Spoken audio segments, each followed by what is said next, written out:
Welcome to a new episode of Ausfahrt TV in English. I have to admit it's a little bit weird because we are in beautiful California at the famous Laguna Seca racetrack, which you might see behind me, presenting you a German car presented by German reviewers. Why are we here? Because now we have the chance to really test drive the all-new Mercedes-AMG GT. We already had the chance to see it at the world premiere in South Germany in Affalterbach, but you know, for unknown reason, we are invited to California to test drive the new GT. However, we don't want to complain about it, and since I'm doing the English review for Fastlane Daily, I will hand over this mic to my co-worker, actually to my boss, Mr. Z, Jan Gleitzmann. Well, his English sucks. It's even worse than my English. Plus, we all agree he's ugly, but still, I hope you enjoy this review. Well, thank you, Sarah. Thank you very much. You're pretty much fired. Anyway, I'm happy. My life is good. I'm really excited. This is warm. It's November and we're in California. I have short sleeves. Everything is cool. And I already had a chance to drive this baby. It's not only the Mercedes-AMG GT, but it is a GTS version. That comes with 510 horsepower and it's good for a maximum torque of 650 Newton meters. And under this long hood is this beautiful 4-liter V8 engine. And as you might know, I'm a Mercedes fanboy, yoo-hoo! And I really love the brand AMG, of course, and I love to pronounce their claims, and it is one man, one engine, meaning one single person is responsible for a whole engine. But here it's not one man, one engine, but one woman, one engine. And Svetlana Gashi, I don't know. However, this baby built a really cool engine. I've driven this car already on the roads here, and it has lots of power and a great sound. Yes, you heard right, just 4 liters, so even Mercedes is downsizing. Anyway, there's something special about this V8. The two turbochargers, they sit on top of the cylinders and inside the V, so they're sitting right here sort of. This concept is called hot inside V, and together with a dry sump lubrication, so the oil, and the 7-speed automatic transmission, dual clutch transmission actually, on the rear axis, you have a very, very low center of gravity, which means more driving fun, of course. It was very important for the engineers from AMG, by the way, to make this car very light. So thanks to a lot of alloy in here and around here, it only weighs 1.5 tons. Before I make you follow me around the car so I can bore you with all the details, some exciting facts. 0 to 100 kilometers per hour / 0 to 62 miles per hour in just unbelievable 3.8 seconds. Well, it's not so unbelievable, but inside it feels just alright. Fuel consumption. Mercedes-Benz claims that someone, maybe one single person in some artificial concept, can reach a fuel consumption of 9.4 liters, which equals 25 miles per gallon. Ha ha! And last but not least, top speed. The top speed is limited to 310 kilometers per hour, which equals 193 miles per hour. We presented you the new Mercedes-AMG GT already at the world premiere in Affalterbach, and in the comments most likely I read, oh, it looks like a Porsche 911 from the back, and it looks like a F-Type, a Jaguar F-Type. I disagree. I totally disagree, actually. Yeah, a little bit maybe, but I would like to see it this way. Mercedes-AMG built the SLS a while back, and it's discontinued now, and this is like the son of the SLS. The shape is a little bit alike, but still different. It looks much fresher. The GT looks much fresher than the SLS, but still, we have this long hood. We have this air outlets in the hood. We have the strong power domes, and that's pretty much what the SLS had as well. Still, this is a very unique car. And talking about the Porsche 911, yes, a lot of media says that's the biggest competitor, and of course Mercedes is building this car for a reason, because the SLS was pretty expensive, while this baby here, the GTS, starts at 134,000 euros. So it's from the price range you can compare to the Porsche 911 or the Porsche 911. And yes, you can even compare it to a Jaguar F-Type coupe. And yes, you can compare it actually to anything which costs around 100,000 euros and is faster than 300 kilometers per hour. Some design highlights from the GT, of course, full LED headlights. We have this A-wing, that's how AMG calls this A here, right here. We have a front splitter. Normally it's in glossy black, but we have a carbon performance package on this car here, on our test car, so this is carbon right there. We have a special grille.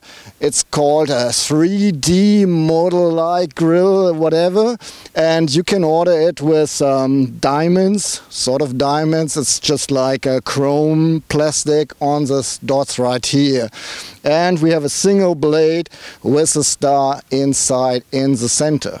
I've mentioned it already, long hood before the greenhouse starts, and it goes beautiful in the back. Just enjoy this beautiful sight. Okay, enough. Let me go on. We have air outlets here with two fins on it and the V8 bi-turbo badge in between. The fins on our model, as I told you, carbon fiber exterior package are made of carbon fiber, and so are the mirror caps. We have 19-inch in the front, 20-inch in the back. Alloy wheels, of course, AMG alloy wheels. And I really like how they put the AMG badge in the wheels now. It looks really nice. We have the carbon fiber, no, the ceramic carbon high performance AMG braking system, worth around 8,000 or 9,000 euros. As an option, but this brake is really working awesome, and if you want to take this baby on track every once in a while, you better order them. Well, one more thing, excuse me. As you can see from the shape, even with the sun against the camera, there's not a single line, there's no dent, there's nothing. It's just a very round shape. Yes, we have some lines here, but they're kind of vanishing in the color. We have this very line down here, but even that line is really, it's just a soft line. So nowadays all the car manufacturers, you know, they make like edges in the car. It's like really edgy, you can scratch yourself, you know, like, oh yeah, feels good. This car is pretty round all over. You do have some lines, but they are like really soft lines, and still it makes the car very, very powerful looking. Okay, buddies, this is not looking like a Porsche 911. This is not looking like a Jaguar F-Type. You really think so? Just wait till you see the car in action on the street. I've driven a GLA 45 AMG as well today as our support car, and I was following this baby, and I can assure you, seeing it driving, it does not, at least for my taste, it does not look like a Porsche 911 at all. Anyhow, this is the second car that was developed by Mercedes-AMG all by themselves. So they thought, well, an A-wing in the front, so let's put an A-wing in the back as well, and I kind of like it. By the way, the diffuser is out of carbon fiber as well. We have very wide shoulders, yeah, holding the greenhouse, and I kind of like it. It really makes the car, the ass, look wide and big and sporty. We have, in contrast to this, very narrow taillights, and those have something special. First of all, they're full LED technique likewise, and then we have 18 spots right here, and once you use the turning signal, for instance on the left side, it goes from the inside to the outside, so it's a sequential turning signal. Of course, on the right side it's going from the inside to the outside as well. We have the two exit pipes, AMG like, and in a few minutes actually, I will let you enjoy the sound that comes out here.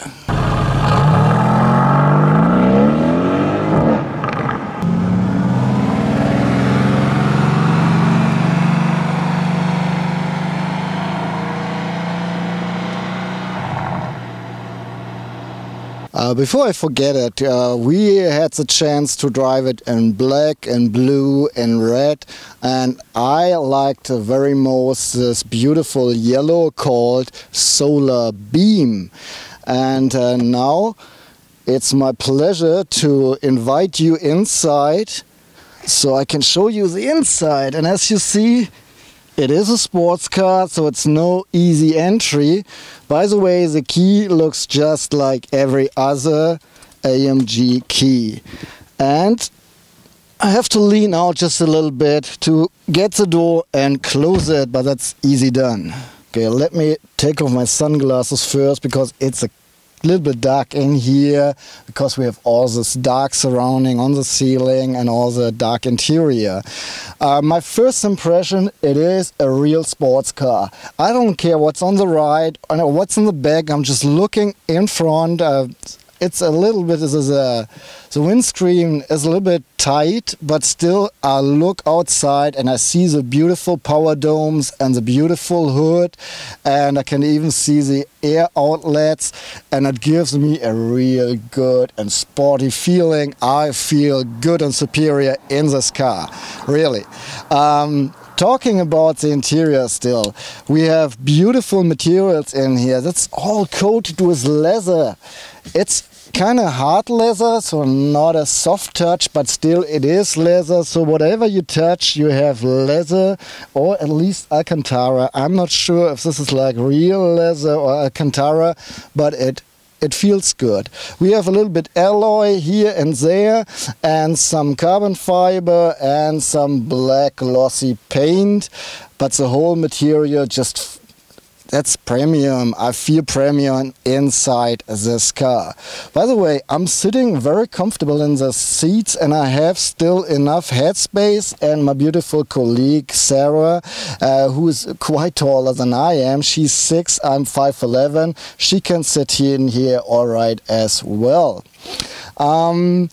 Looking in the mirrors, in the side mirrors, I see enough from the back, and I see the shoulders of the car, which is kind of sexy if you look in the back mirrors and you see the sexy shoulders.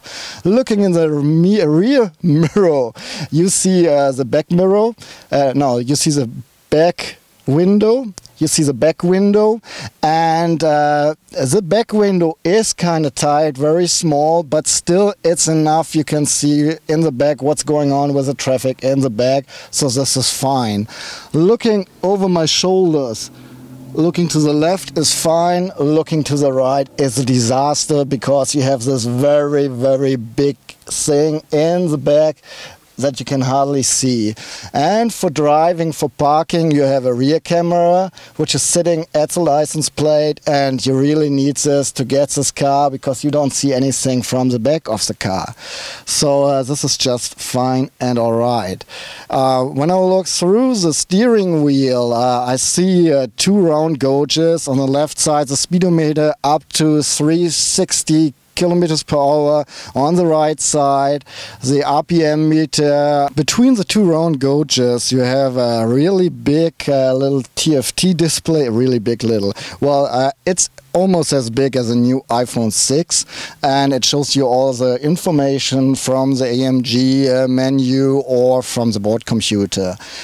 In the middle, in the center, we have the display of the infotainment system. And I know, you Mercedes hater, it looks shitty, nah. I think with this AMG GT, they made a beautiful job. It's still freestanding and floating, but it's kind of, it's embedded into the whole dashboard, and it looks, at least at my taste, much nicer than in most other Mercedes models. And of course you can read it very well, it's sharp, all the information are presented in a very sharp and clean way, and everything is fine. We have, by the way, the whole interior is supposed to remind you of an airplane. I've never flown an airplane myself, so I don't know. I just think it looks kind of sexy having all these air outlets here that you can, turn around so they face you and you get some cool breeze while you're on track and all that. Up here you have all the switches from the air condition that you know from the design from the new C-Class or S-Class. And here we have the design highlight of the interior, a V-shaped middle with 8 buttons, so it's a V8, it's the AMG drive unit, that's how they call it. And in the center you have the control with a touchpad and the turning wheel that was presented with the new C-Class, and it's easy to navigate through all the infotainment system. Behind that, and I think it's kind of sad, but it's probably because they wanted to make it look nice, this is a stick for the transmission where you choose the driving programs, drive, reverse, and so on, and it's very tiny.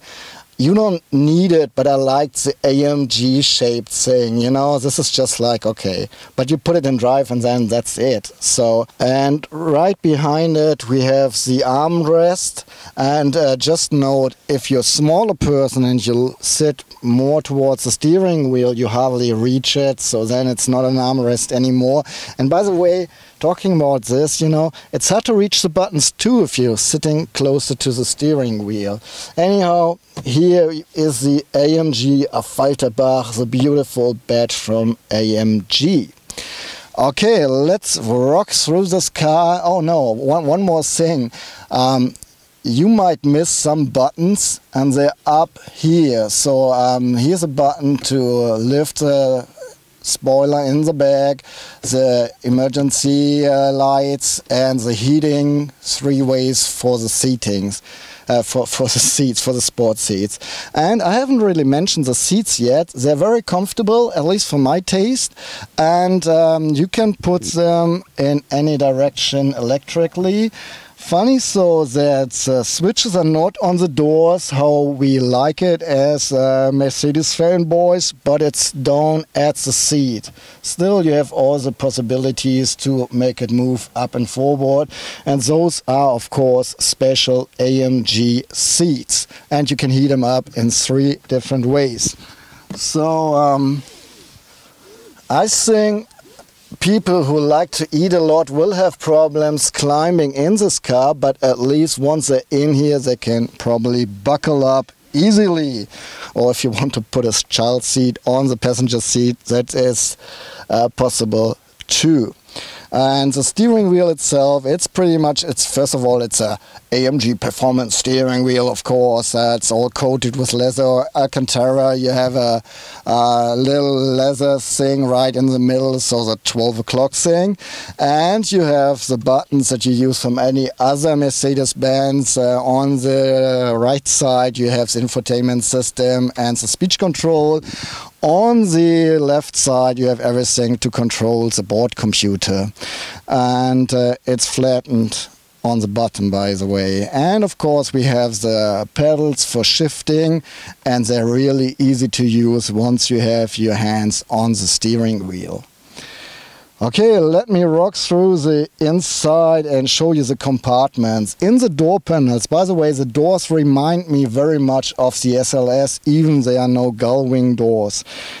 In the doors we have tiny compartments with a sloppy thing here. You can hardly put anything in here, maybe a warning vest or, you know, an iPhone or something. And that's about it. Right here under this little thing is a compartment where we have cup holders, and I've prepared something, simply eliminate the raspberry things, so no Coke today. And this bottle is kind of small and it shakes around here. Even we have these little pins that are supposed to hold the bottle. Taking this water bottle, it fits in here and is pretty much prevented from shaking. Besides those two cup holders, you find a 12-volt outlet in here, and I have no idea how to use it, but there's a slot for a DVD. You know, put it in here, I don't know how. I like it closed better anyway. So under the armrest, of course, we have another compartment. For one thing, you can put the key in there and start the car if you want to with the key, or you use the switch right there. We have another 12-volt outlet and an SD slot and two USB outlets. We have sun shields, tiny sun shields, but they have a makeup mirror, very, very tight, very narrow mirror, and it's illuminated at least. We have reading lights for the driver and the passenger, and I can turn on the whole light in here as well. And we have a net down here for whatever fits in there, and we have a gloves department, and this gloves department is a gloves department because you can put some gloves in there, nothing else. We have some warning vests in there, and that fills out the compartment pretty much. The biggest compartment we have is a trunk in the back that I can reach from here, so everything that's not fitting in here you just throw in the back. Because I don't want to do it while driving, I want to just walk through the buttons here. We have the button to choose a driving program. We have not only Comfort, Sport and Sport Plus and Race, but first time individual. So you can, you know this from other cars, maybe Audi already. It's new to Mercedes. You can put an individual program and you choose, do you want the suspension and Comfort, Sport and the extra and so on. Here's the main switch, engine start stop, that I will push later. You can disable the ESP, and my Jens mate was just driving on the Laguna Seca racetrack with Bernd Schneider, who is really popular in Germany, who works for Mercedes and who was involved in the whole development of this car, and he says that turning off the ESP gives you all the pleasure you want to have on track, but still there's enough safety so you don't wreck your car. Well, if you drive at least like a grown-up. So the last one is for the suspension setting. Comfort is off, and then Sport, Sport Plus. Here is the switch for the infotainment system, for the volume, putting the car in manual or putting the individual settings. This is just start stop. Yes, this car has start stop, and this is the most fun button, I think, for the exhaust system to make it loud or rather soft. And I think that's about it from the inside. Last but not least, let's look at the trunk. And I really don't like the new way Mercedes does the trunk opener. You can fiddle around here, you won't find anything. You either need the key or you press the button inside next to the steering wheel to open the trunk. And you see the door opens pretty wide. Still, I'm 5'11", so I won't bang my head. People like, 6 something might have problems. You can reach the trunk pretty easily, everything is cool, but the trunk is not very big. You have space for 350 liters of luggage. I have to lift this head 80 centimeters up, and then it goes around 15 centimeters down. The trunk has a width of around 90 centimeters and 50 centimeters in depth. And you have a subwoofer on the right side, a little net on the left side. You have a light right here and there to illuminate the whole thing. And you have something so bad people can't watch inside your trunk. That's pretty much it from the trunk, nothing else to say. So that's about it, everything about the trunk. You can store up to 245 kilograms in the car, including the driver and passenger seat. I don't know if you can put anything on the roof. I kind of doubt it, and you can't install a hook on the back. All right, the beast is awake.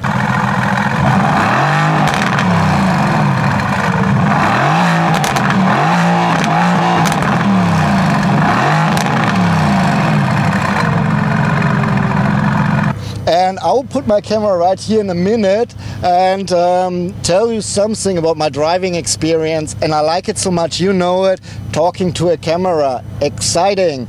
Anyhow, putting the car into drive, parking brake release, and here we go. Well, first of all, funny thing about California, it's 4 o'clock, it's 5 o'clock, and then bang, it's dark. So as you can see, I'm driving in the dark, which is pretty fun with this LED intelligent blah blah light system. Nights in the curves, I don't see anything else but the street, pretty amazing. Okay, I want to share my driving experience with you guys in the all new Mercedes-AMG GTS. And I sum it up first in badass. Really badass, I like it. Unfortunately, I didn't make it on the racetrack Laguna Seca because we were filming so much, but I had still some curvy roads here, and I think I can tell you a little bit. Even I really wanted to go on track badly to give you some more feedback about the driving experience itself. First of all, I already told you we have 4 different driving modes, or 5 or 6, who cares? Well, important is, first of all, I got comfort. And comfort, the suspension is already pretty stiff and you get shaked around, especially on this bad roads here in America. Yes, I say bad roads in America because I'm a stuck up German. We have good roads, and this here are bad roads. I get shaken even in comfort suspension mode. Still, everything else, the steering is just quite nice, still direct already in comfort, but everything's pretty easy. So the reaction of the throttle and the shifting of the dual clutch 7-speed transmission. Then if I put it into sport, well, I never put it in sport. I always put it in Sport Plus, of course, because sport is just for, you know, losers, and I like to take it in Sport Plus. No, I'm just kidding. So once you put it in sport, the steering, of course, get even more direct. You get more feedback off the road, whatever you do. The suspension gets a little bit harder, so it's not uncomfortable anymore. It's hard already. And the shifting is, I think, a little bit faster, but I think we're talking about milliseconds, so I would be, you know, lie to you if I tell you I would feel it really. And then you go in Sport Plus, and with the exit system, you know, and comfort, the sound is already okay. It's like, okay, I hear a V8 bubbling here and there, but still the noise level is still okay. Going into sport, it gets a little bit louder, a little more aggressive, and then going in Sport Plus, it opens the thing back there fully, and it's really blasting and giving you a big smile in your face, and it's really fun to shift because the thing is spitting back there. It's really quite fun. And in Sport Plus, of course, suspension is like, you know, you feel every little stone on the street. and the steering is even more tighter. It's just like you want it if you drive fast. I would really love to take this baby on the Autobahn, to be honest, to have my Autobahn, you know, my way that I'm driving all the time there, to compare it better. But even on the streets in America, I got a slight impression how this baby reacts, and I like it. I really, really like it. The new thing from Mercedes, hey, yay, yay. Finally, they got an individual program, so I can choose, let's say, put the suspension into comfort, because I want to at least have a rest of comfort. But the exhaust system, of course, puts this in Sport Plus, because I want to have it blast around there. And the transmission maybe in Sport, and so the engine. That's pretty neat, because you can, you know, have it all on one button. You don't have to fiddle around with the system. You store your favorite setting on individual, and if you want to change it every once in a while, you just go in the menu and do it. Finally, there's another mode called Race. I didn't even try it out because, hey, I'm in America. What using Race for? I'm trying to stay out of trouble here. You know, the cops, they arrest you and all that. How would I compare this driving experience to maybe the Porsche 911 Turbo S or the Jaguar F-Type Coupe with a V8? Well, I think it's really hard for me to compare right now, because the other cars I've driven on German roads, on the German Autobahn, was this baby just on American streets. Still, as a Mercedes fanboy that I am, I really like the way it drives. Cornering is quite fun, as much as I was able to encounter it. The car follows your direction always in a way that you want it. The steering always gives you a good feedback, and the acceleration is just fun. Okay, I know a GTR, my old GTR does 0 to 100 in less than whatever. Well, I don't care, you know. It's how do I feel in the car, how do I enjoy my driving experience, and this is just all awesome here. I have this nice premium car on one hand and a sports car on the other hand, and it's both merged together into the Mercedes-AMG GT, and that's what I really like. Well, that's it from Laguna Seca and my experience with the new Mercedes-AMG GTS. I hope you liked my review, even though my English is broken and my accent is strong. I would appreciate any likes down there. If you liked the clips, if you have any questions about the car and my experience, just drop a question in the comments. And if you haven't done so and you like this stuff, just subscribe, because we do English reviews all the time.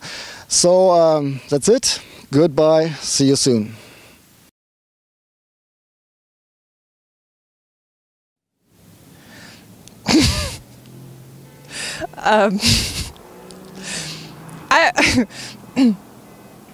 And I want to apologize for it, because his English is even worse than my English, and he is ugly. I'm sorry. This concept is called Hot V Inside. Hot? Okay. This concept is called Hot Inside V. And together with a dry lump lubrication... Dry sump. Scheiße. Thanks to the... It was very important for the engineers, by the way, to make the AMG... It was very important for the... It was very important for the engineers. I doubt that you can place anything on the roof, and of course there's no hook that you can...